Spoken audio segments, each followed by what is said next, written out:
السلام علیکم دوستو، ایک بار پھر سے آپ کا خیر مقدم ہے ہماری یوٹیوب چینل دین کی باتیں میں۔ دوستو، سیریز سیرت النبی کی آج 25واں پارٹ آپ کی خدمت میں لے کر حاضر ہوئے ہیں۔ پیارے نبی کے جو صحابہ تھے، شروع کے جو صحابہ تھے، کس طرح کا ان کا صبر تھا، کس طرح سے ایمان پر وہ جمے رہے، کیونکہ بہت ساری ان کے اوپر زیادتیاں کی گئی تھی۔ تو آج اس پارٹ میں اس پر بات کریں گے، کیونکہ موجودہ حالات کو دیکھتے ہوئے آج کے وقت میں جیسے حالات ہیں،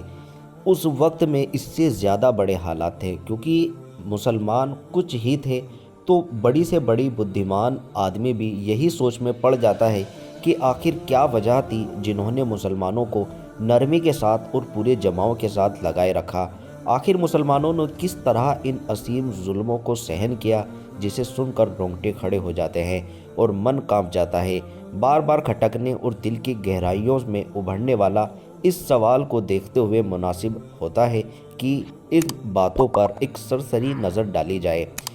ان میں سب سے پہلی اور مہتوپورن وجہ ایک اللہ پر ایمان اور اس کا ٹھیک ٹھیک گیان ہے، کیونکہ جب ایمان دلوں میں بیٹھ جاتا ہے تو وہ پہاڑوں سے ٹکرا جاتا ہے اور اسی کا پلڑا بھاری رہتا ہے۔ جو آدمی ایسا مضبوط ایمان اور بھرپور یقین سے بھرا پورا ہو، وہ دنیا کی ہر کٹھنائی سے لڑ لیتا ہے، چاہے وہ کٹھنائی کتنی ہی زیادہ بھاری بھرکم ہو، کتنی ہی زیادہ خطرناک ہو یا کتنی ہی زیادہ کٹھور ہے۔ اپنے ایمان کے مقابلے میں اس کئی سے ادھک مہتو نہیں دیتا جو بند توڑ اور قلعہ تاناش باڑ کے اوپری سطح پر جم جاتی ہے۔ اس لیے مومن اپنے یقین اور اعتقاد کی بشاشت کے سامنے ان مشکلوں کی کوئی پرواہ نہیں کرتا۔ اللہ پاک نے قرآن میں فرما دیا، جو جھاگ ہے وہ تو بیکار ہو کر اڑ جاتا ہے، اور جو فائدہ دینے والی چیز ہے وہ زمین پر باقی رہتی ہے۔ پھر اسی ایک وجہ سے ایسی وجہ وجود میں آتی ہے جو اس جماؤں کو طاقت دیتی ہے۔ دوسرا ہے آکرشک کرنے والا نیترتو۔ معلوم ہے کہ پیارے نبی صلی اللہ علیہ وسلم جو مسلم امت ہی نہیں بلکہ ساری مانوتا کے اچتم مارگدرشک اور رہنما تھے۔ ایسے شاریرک سوندریہ، سندر آچرن، اچ چرتر، شریف پنا عادت اور طور طریقے والے تھے کہ دل اپنے آپ صلی اللہ علیہ وسلم کی اور کھینچے جاتے تھے، اور طبیعتیں اپنے آپ صلی اللہ علیہ وسلم پر نچھاور ہوتی تھی، کیونکہ جن گنوں پر لوگ جان چھڑکتے ہیں ان سے آپ کو اتنا بھرپور حصہ ملا تھا کہ اتنا کسی اور انسان کو دیا ہی نہیں گیا۔ آپ مہانتا اور پورنتا کی سب سے بڑی چوٹی پر تھے۔ پاک دامنی، امانت داری، سچائی و صفائی اور تمام بھلے کاموں میں آپ کا وہ اچ استھان تھا کہ ساتھی تو ساتھی آپ کے دشمن کو بھی آپ کے الگ دکھائی دینے پر کبھی سندے نہ ہوا۔ آپ کے منہ سے جو بات نکل گئی، دشمن کو بھی یقین آ گیا کہ وہ سچی ہے اور ہو کر رہے گا۔ گھٹنائیں اس کی گواہی دیتی ہے۔ ایک بار قریش کے ایسے 3 آدمی اکٹھا ہوئے جن میں سے ہر ایک نے اپنی باقی 2 ساتھیوں سے چھپ چھپ کر کچھ آیتیں قرآن شریف کی سنی تھی، لیکن بعد میں ہر ایک کا بھید دوسرے پر کھل گیا۔ ان میں تینوں میں سے ابو جہل بھی تھا۔ تینوں اکٹھا ہوئے تو ایک نے ابو جہل سے معلوم کیا کہ بتاؤ، تم نے جو کچھ محمد صلی اللہ علیہ وسلم سے سنا اس کے بارے میں تمہاری رائے کیا ہے؟ ابو جہل نے کہا، میں نے کیا سنا ہے، بات اصل میں یہ ہے کہ ہم نے اور بنو عبد مناف نے بڑکپن اور مہان ہونے میں ایک دوسرے کا مقابلہ کیا۔ انہوں نے غریبوں کو، مسکینوں کو کھلایا تو ہم نے بھی کھلایا، انہوں نے سفر کے لیے سواریاں دی تو ہم نے بھی دی، انہوں نے لوگوں کو بھیٹ دیے تو ہم نے بھی دیے، یہاں تک کہ جب ہم اور وہ گھٹنے گھٹنے ایک دوسرے کے برابر ہو گئے اور ہماری اور ان کی حیثیت ریس کے مقابلے میں شامل گھوڑے کی سی ہو گئی، تو اب بنو عبد مناف کہتے ہیں کہ ہمارے اندر ایک نبی ہے جس کے پاس آسمان سے وحی آتی ہے، بھلا بتائیے ہم اسے کب پا سکیں؟ خدا کی قسم ہم اس آدمی پر ایمان نہ لائیں گے اور ہرگز پشتی نہ کریں گے۔ چنانچہ ابو جہل کہا کرتا تھا، اے محمد صلی اللہ علیہ وسلم، ہم تمہیں جھوٹا نہیں کہتے، لیکن تم جو کچھ لے کر آئے ہو اسے جھٹلاتے ہیں۔ اسی بارے میں اللہ پاک نے ایک آیت اتاری جس کا مفہوم ہے، یہ لوگ آپ کو نہیں جھٹلاتے بلکہ یہ ظالم اللہ کی آیتوں کا انکار کرتے ہیں۔ اس گھٹنا کا وورن پیچھے بیت چکا ہے کہ ایک دن کفار نے نبی صلی اللہ علیہ وسلم کو 3 بار لعنت ملامت کی، تیسری دفعہ میں آپ صلی اللہ علیہ وسلم نے فرمایا، ایک قریش کی جماعت میں تمہارے پاس اللہ کا حکم لے کر آیا ہوں۔ تو یہ بات اس پر اس طرح اثر کر گئی، جو آدمی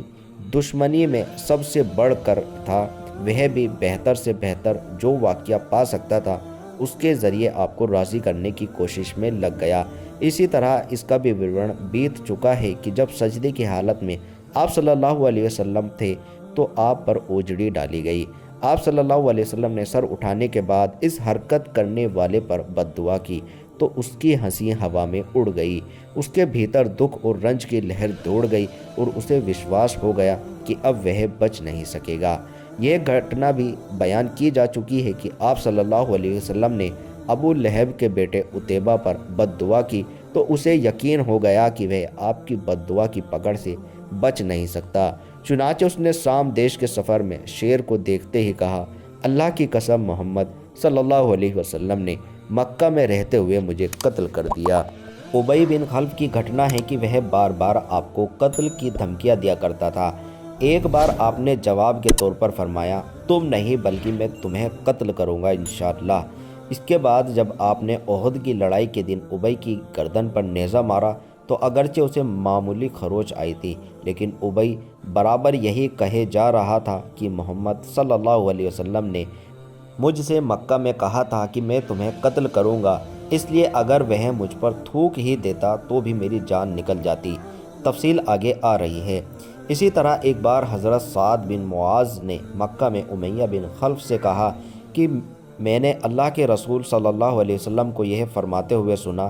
کہ مسلمان تمہیں قتل کریں گے، تو امیہ پر بڑی گھبراہٹ چھا گئی جو برابر قائم رہی۔ چنانچہ اس نے نشچے کر لیا کہ وہ مکہ سے باہر ہی نہ نکلے گا، اور جب بدر کی لڑائی کے موقع پر ابو جہل کے کہنے سے مجبور ہو کر نکلنا پڑا تو اس نے مکہ کا سب سے تیز چلنے والا اونٹ خریدا تاکہ خطروں کی نشانیوں کے ظاہر ہوتے ہی چمپت ہو جائے۔ ادھر لڑائی میں جانے پر تیار دیکھ کر اس کی بیوی نے بھی ٹوکا کہ ابو صفوان آپ کے یثربی بھائی نے جو کچھ کہا تھا اسے آپ بھول گئے۔ ابو صفوان نے جواب دیا کہ نہیں، میں خدا کی قسم اس کے ساتھ تھوڑے ہی جاؤں گا، یہ تو آپ کے دشمن کا حال تھا، باقی رہے آپ کے صحابہ ساتھی تو آپ نے ان کے لیے آنکھیں، دل، جان اور روح کی حیثیت رکھتے تھے۔ ان کے دل کی گہرائیوں سے آپ کو سچی محبت والی بھاونائیں اس طرح ابلتی تھی جیسے نیچے کی اور پانی بہتا ہو، اور جان و دل اس طرح آپ کی اور کھینچتے تھے جیسے لوہا چمبک کی اور کھینچتا ہے۔ آپ کی شکل ہر جسم کا روپ تھی اور آپ کا وجود ہر دل کے لیے چمبک۔ اس محبت اور فدا ہونے اور جان تک نچھاور کر دینے کی بھاونا کا یہ پھل تھا کہ صحابہ کرام رضی اللہ تعالیٰ عنہ کو یہ پسند نہ تھا کہ آپ کو ناخون سے خروش تک آئے یا آپ کے پاؤں میں کانٹا ہی چبھ جائے، بھلے ہی اس کے لیے ان کی گردنیں ہی کیوں نہ کاٹ دی جائیں۔ ایک دن ابو بکر صدیق رضی اللہ تعالیٰ عنہ کو بری طرح کچل دیا گیا، انہیں کڑی مار ماری گئی۔ عتبہ بن ربیعہ ان کے پاس آ کر انہیں 2 پیوند لگے ہوئے جوتوں سے مارنے لگا، چہرے کو خاص طور سے نشانہ بنایا، پھر پیٹ پر چڑھ گیا۔ حالت یہ تھی کہ چہرے اور ناک کا پتہ ہی نہیں چل رہا تھا۔ پھر ان کے قبیلے بنو تیم کے لوگ انہیں ایک کپڑے میں لپیٹ کر گھر لے گئے۔ انہیں یقین تھا کہ اب یہ زندہ نہ بچیں گے، لیکن دن ختم ہوتے ہوتے ان کی زبان کھل گئی، اور زبان کھلی تو یہ بولے کہ اللہ کے رسول صلی اللہ علیہ وسلم کیا ہوا؟ اس پر بنو تیم نے انہیں سخت سست کہا، نندا کی، اور ان کی ماں ام الخیر سے یہ کہہ کر اٹھ کھڑے ہوئے کہ انہیں کچھ کھلا پلا دینا۔ جب وہ اکیلی رہ گئی تو انہوں نے ابو بکر صدیق رضی اللہ تعالیٰ عنہ سے کھانے پینے کے لیے آگرہ کہا، لیکن ابو بکر صدیق یہی کہتے رہے کہ اللہ کے رسول صلی اللہ علیہ وسلم کا کیا ہوا؟ آخر میں ام الخیر نے کہا، مجھے تمہارے ساتھی کا حال معلوم نہیں۔ ابو بکر صدیق رضی اللہ تعالیٰ عنہ نے کہا، جمیل بنت خطاب کے پاس جاؤ اور ان سے معلوم کرو۔ وہ جمیل کے پاس گئی اور بولی، ابو بکر رضی اللہ تعالیٰ عنہ تم سے محمد بن عبداللہ یعنی محمد صلی اللہ علیہ وسلم کے بارے میں معلوم کر رہے ہیں۔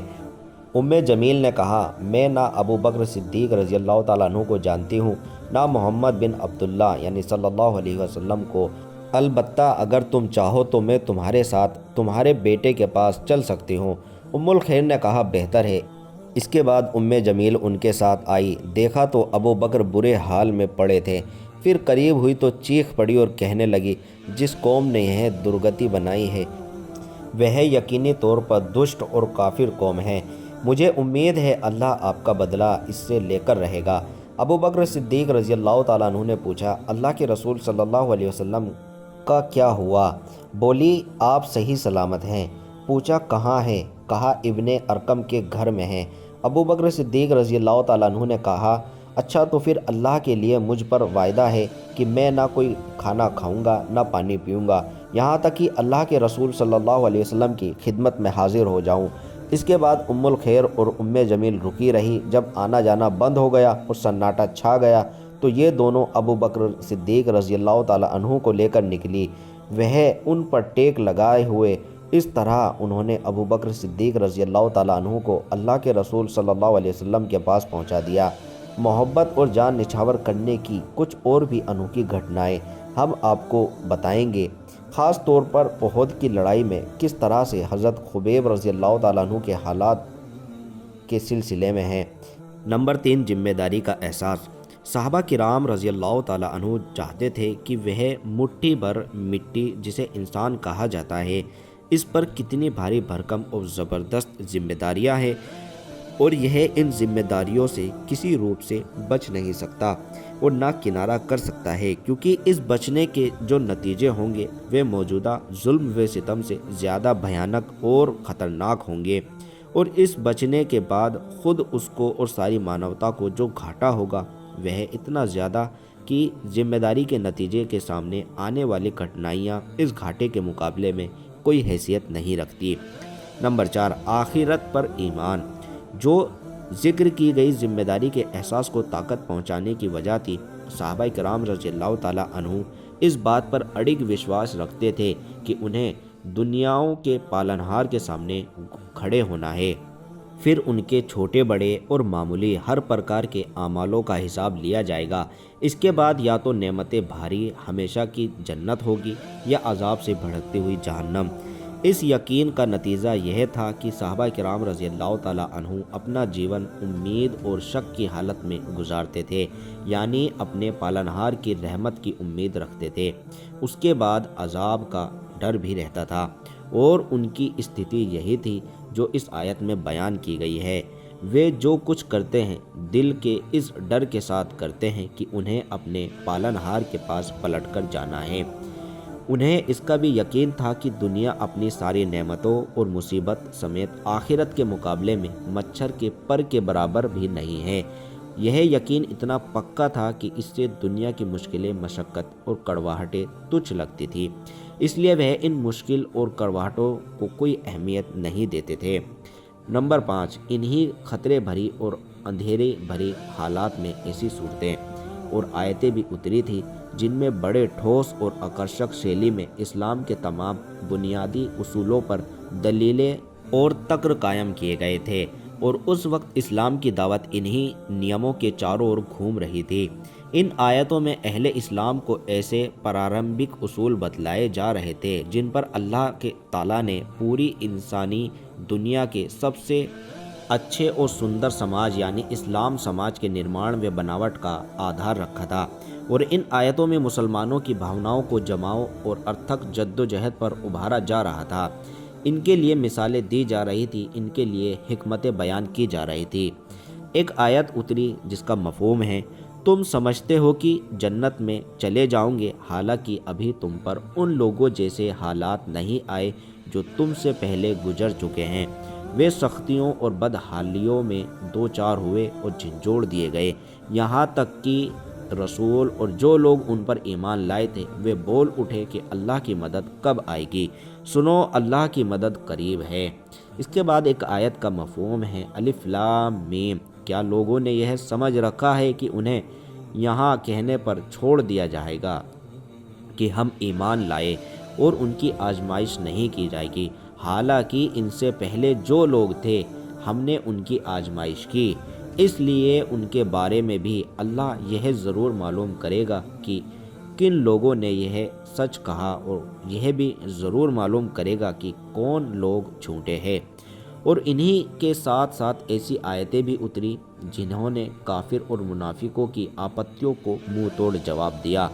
ان کے لیے کوئی بہانہ نہیں چھوڑا تھا اور انہیں صاف صاف اور دو ٹک شبدوں میں بتا دیا تھا کہ اگر وہ اپنی گمراہی پر اڑے رہے تو اس کے نتیجے کتنے کٹھور ہوں گے۔ اس کے ثبوت میں گزری قوموں کی ایسی گھٹنائیں اور تاریخی گواہیاں پیش کی گئی تھی جس پر اسپشٹ ہوتا ہے کہ اللہ کی سنت اپنے سمرتھکوں اور دشمنوں کے بارے میں کیا ہے۔ پھر اس ڈراوے کے ساتھ ساتھ دیا کرپا کی باتیں بھی کی جا رہی تھی اور سمجھے سمجھانے، راستے دکھانے اور رہنمائی کرنے کا حق بھی ادا کیا جا رہا تھا تاکہ رک جانے والے اپنی کھلی گمراہی سے رک سکے۔ حقیقت میں قرآن مسلمانوں کو ایک دوسرے ہی دنیا کی سیر کراتا تھا اور انہیں سرشٹی کے درشیہ، رب ہونے کا جمال، الہ ہونے کے کمال، دیا و نمرتا کی نشانیاں اور پسند و رضا کے ایسے ایسے جلوے دکھاتا تھا کہ ان کے کھچاؤ اور شوق کے آگے کوئی رکاوٹ باقی رہ نہ سکتی تھی۔ پھر انہی آیتوں میں مسلمانوں سے ایسے ایسے سمبودھن ہوتے تھے جن میں پالنہار کی اور سے رحمت و رضوان اور ہمیشہ رہنے والی نعمتوں سے بھری ہوئی جنت کی خوشخبری ہوتی تھی، اور ظالم و سرکش دشمنوں اور کافروں کی ان حالاتوں کا چترن ہوتا تھا کہ وہ دنیا کے پالنہار کی عدالت میں فیصلے کے لیے کھڑے کیے جائیں گے، ان کی بھلائیاں اور نیکیاں ضبط کر لی جائیں گی اور انہیں چہرے کے بل گھسیٹ کر یہ کہتے ہوئے جہنم میں پھینک دیا جائے گا کہ لو جہنم کا مزہ چکھ لو۔ نمبر 6، سفلتا کی شبھ سوچنائیں۔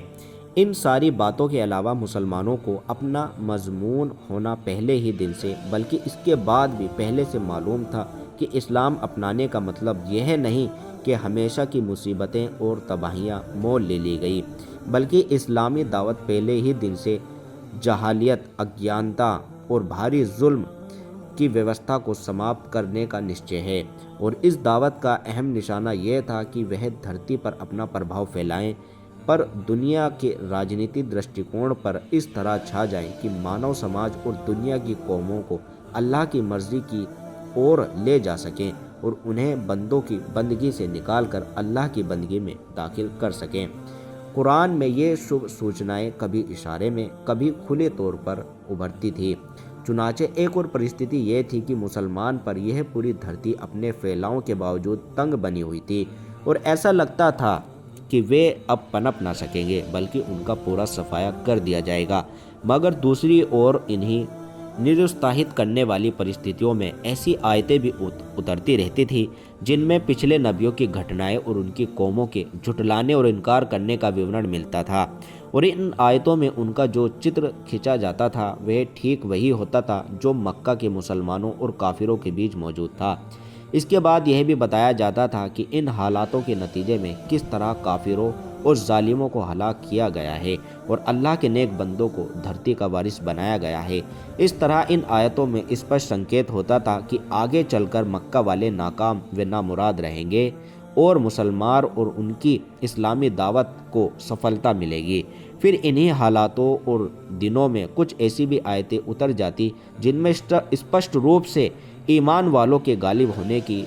شبھ سوچنائیں ہوتی تھی، جسے اللہ پاک نے قرآن پاک میں ارشاد فرمایا، اپنے بھیجے ہوئے بندوں کے لیے ہمارا پہلے ہی یہ فیصلہ ہو چکا ہے کہ ان کی ضرور مدد کی جائے گی اور یقینی طور پر ہماری ہی سینا غالب رہے گی۔ پس اے نبی صلی اللہ علیہ وسلم، ایک سمے تک کے لیے تم ان سے رخ پھیر لو اور انہیں دیکھتے رہو، بہت جلد یہ خود بھی دیکھ لیں گے کیا یہ ہمارے عذاب کے لیے جلدی مچا رہے ہیں، تو جب ان کے آنگن میں اتر پڑے گا تو ڈرائے گئے لوگوں کی صبح بری ہو جائے گی۔ اور یہ بھی فرمایا، بہت جلد اس گٹ کو پراجے کا مکھ دیکھنا پڑے گا اور یہ لوگ پیٹ پھیر کر بھاگیں گے۔ یہ جتھے میں سے ایک معمولی سا جتھا ہے جسے یہیں پراجے ملے گی۔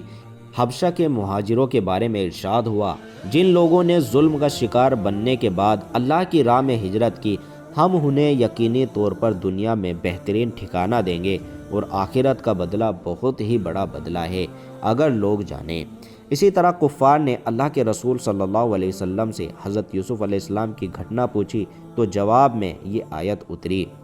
یوسف اور ان کے بھائیوں کی گھٹنا میں پوچھنے والوں کے لیے نشانیاں ہیں، یعنی مکہ والے جو آج یوسف علیہ السلام کی گھٹنا پوچھ رہے ہیں وہ خود بھی اسی طرح اسفل ہوں گے جس طرح یوسف علیہ السلام کے بھائی اسفل ہوئے تھے، اور ان کے وفل ہونے کا حال وہی ہوگا جو ان کے بھائیوں کا ہوا تھا۔ انہیں حضرت یوسف علیہ السلام اور ان کے بھائیوں سے شکشا لینی چاہیے کہ ظالم کا کیا انجام ہوتا ہے۔ ایک جگہ پیغمبروں کا ذکر کرتے ہوئے ارشاد ہوا، کفار نے اپنے پیغمبروں سے کہا کہ ہم تمہیں اپنی زمین سے ضرور نکال دیں گے، یا یہ ہے کہ تم ہماری ملت میں ضرور واپس آ جاؤ۔ اس پر ان کے رب نے ان کے پاس وحی بھیجی کہ ہم ظالموں کو یقینی طور پر ہلاک کر دیں گے۔ یہ وعدہ ہے اس آدمی کے لیے جو میرے پاس کھڑے ہونے سے ڈرے اور میرے ڈراوے سے بھے کھائے۔ اسی طرح جس وقت فارس اور روم میں آگ کے شعلے بھڑک رہے تھے اور کافر چاہتے تھے کہ فارس کے لوگ غالب آ جائیں، کیونکہ فارسی مشرک تھے، اور مسلمان چاہتے تھے کہ رومی غالب آ جائیں، کیونکہ بہرحال رومی اللہ پر، پیغمبر پر، وحی پر، آسمانی کتاب اور آخرت کے دن پر ایمان رکھنے کے دعوے دار تھے، لیکن غلبہ فارسیوں کو حاصل ہوتا جا رہا تھا۔ تو اس وقت اللہ نے یہ خوشخبری نازل فرمائی کہ کچھ سال بعد رومی غالب آ جائیں گے، لیکن اسی ایک خوشخبری کو کافی نہ سمجھا، بلکہ اس سلسلے میں یہ خوشخبری بھی اتری کہ رومیوں کے غلبے کے وقت اللہ ایمان والوں کی بھی خاص مدد فرمائے گا، جس سے وہ خوش ہو جائیں گے۔ چنانچہ ارشاد ہوا قرآن میں جس کا مفہوم ہے، اس دن ایمان والے بھی اللہ کی ایک خاص مدد سے خوش ہو جائیں گے، اور آگے چل کر اللہ کی وہ مدد بدر کی لڑائی میں حاصل ہونے والی بڑی سفلتا اور وجے کی شکل میں ظاہر ہوئی۔ قرآن کے علاوہ خود اللہ کے رسول صلی اللہ علیہ وسلم بھی مسلمانوں کو کبھی کبھی اس طرح کی خوشخبری سنایا کرتے تھے۔ چنانچہ حج کے موسم میں آپ عکاظ، مجنہ اور ذوالمجاز کے بازاروں میں لوگوں کے اندر اسلام کی تبلیغ کے لیے تشریف لے جاتے تو صرف جنت ہی کی خوشخبری نہیں دیتے، بلکہ اسپشٹ شبدوں میں اعلان فرماتے، لوگو لا الہ الا اللہ کہو، سفل ہو جاؤں گے، اس کی وجہ سے عرب کے بادشاہ بن جاؤں گے، اور اس کی وجہ سے عظم بھی تمہارے ادھین آ جائے گا، پھر جب تم وفات پاؤں گے تو جنت کے اندر بادشاہ رہوں گے۔ یہ گھٹنا پچھلی ویڈیو میں بیت چکی ہے، جب عتبہ بن ربیعہ نے آپ کو دنیا کا قیمتی مال دینے کی بات کہہ کر سودے بازی کرنا چاہی،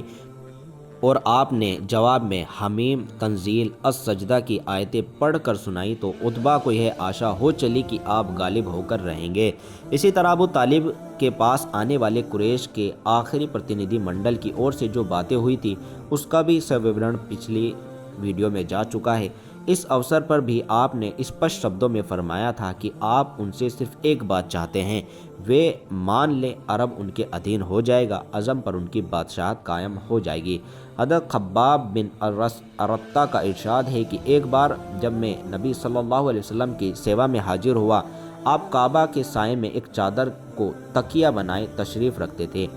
اس وقت ہم مشرکوں کے ہاتھوں سختی سے دوچار تھے۔ میں نے کہا کیوں نہ آپ اللہ سے دعا فرمائے۔ یہ سن کر آپ اٹھ بیٹھے،